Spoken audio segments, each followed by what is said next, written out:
Hi, I'm Carla from CB99 Videos, and I'm here to talk to you about the 2021 Hyundai Kona EV. I will also make a few comparisons with the 2022 Chevy Bolt.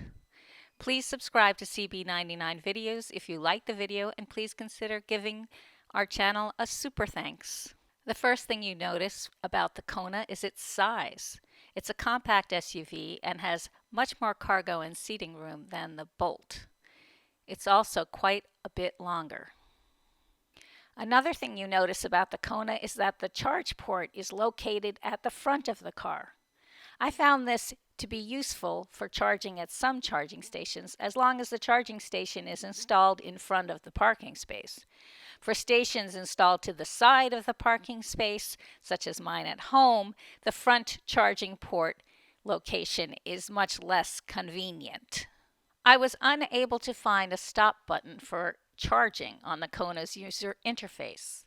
This would not be so bad, but I found that when I was charging the Kona EV on a J1772, if I wanted to remove the nozzle mid-charge, I was unable to do so easily. There was some sort of lock mechanism engaging the nozzle to the port. If the charge was complete, however, I had no trouble removing the nozzle from the port on the Kona. This model of the Kona EV I rented is not the most expensive model and does not have a heated steering wheel. I think a heated steering wheel is essential for driving an EV in winter or in colder temperatures. However, the Kona does have heated seats. Just as in the Bolt, after setting the heated seat heat to its maximum value as you drive, after some time the seat heat decreases to the middle value, 2 bars, then down to 1 bar, and then off. If you want to solely use seat heat for warmth, you might have to look down to the central console to toggle the seat heat value as you drive along.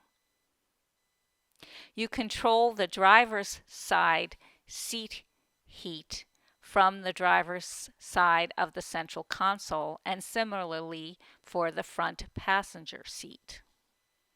This model Kona does have the rear windows tinted dark, so it's harder to see in. This is a very nice feature.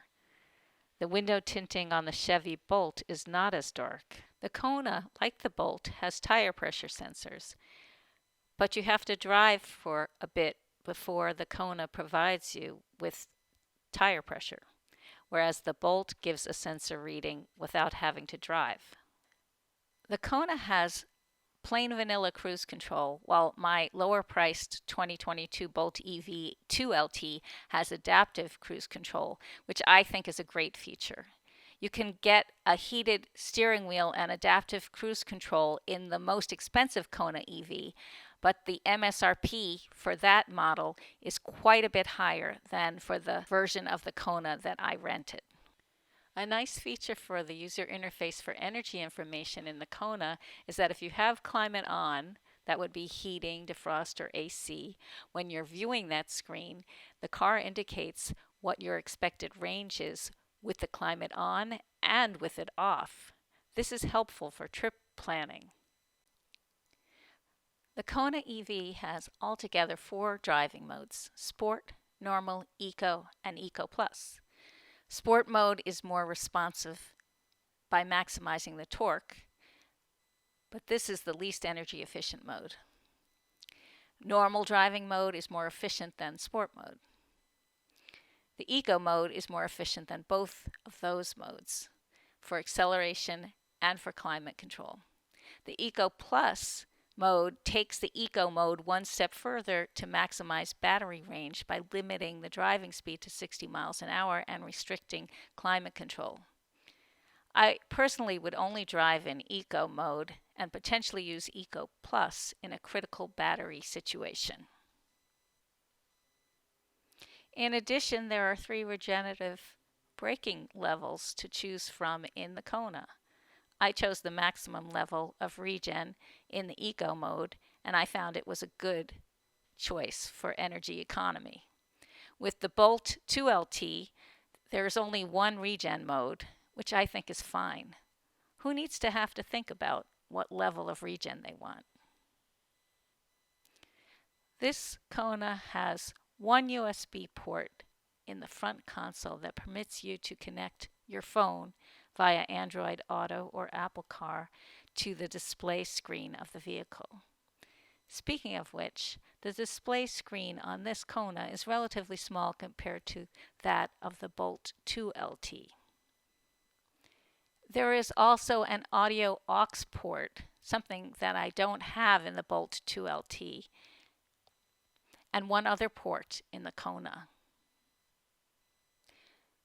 Once you connect your phone, then you can use Google Maps for navigation and use your phone for hands-free calling. That about wraps up my review of a few features of the Hyundai Kona EV, with some comparisons to the Chevy Bolt 2 LT. All in all, I think the Kona EV is a pretty good car. I like the size of it. I think the range is pretty decent. The rated range is 258 miles. There are a few quirks, as I mentioned, but for the most part, I would say this is a very nice electric car, very spacious, with a very respectable amount of range. Hope you enjoyed the video. Please subscribe to CB99 videos and give a super thanks if you can.